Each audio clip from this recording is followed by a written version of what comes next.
The third principle is one that is almost so obvious that I don't need to say it, but I want to say it because I want it in here in your list of things you need to think about. That is, what are the prices of the alternatives that the customer has? The alternatives that would produce the same benefit as what you are doing.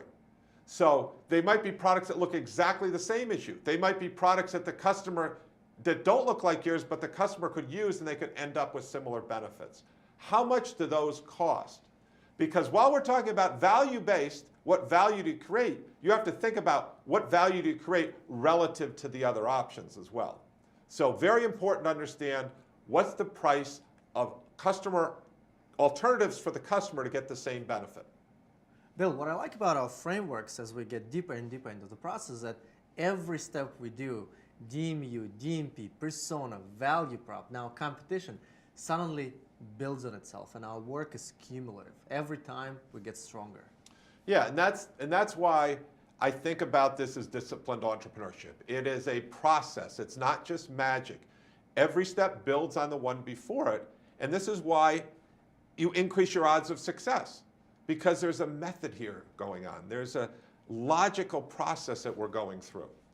And that's what we evolved at after working with hundreds of companies. And it actually does work.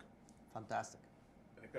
Bill, this sounds a little confusing. On the one hand, you say that you should be solving unmet customer needs, and you should be doing that in such a precise way that you almost don't have competition. Mm-hmm. And here you're saying, look at the competition. Yes, well, you want to create new markets.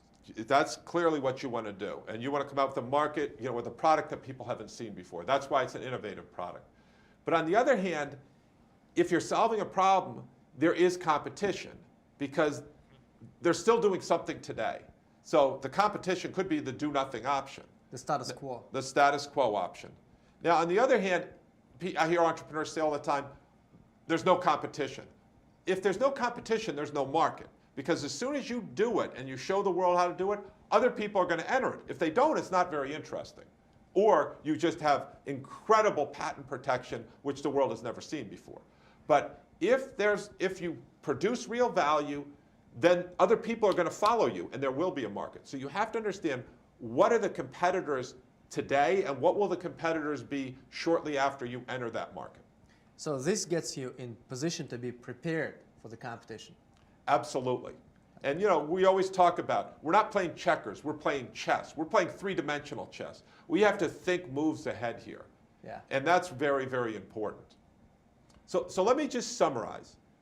The third principle here is understand what the competitive options, alternatives are for your customer to get similar value today and in the future, because you want to be positioned to be at a price point where you're not just going to win today, but you're going to win long term, and you're going to be positioned for when those competitors enter the marketplace.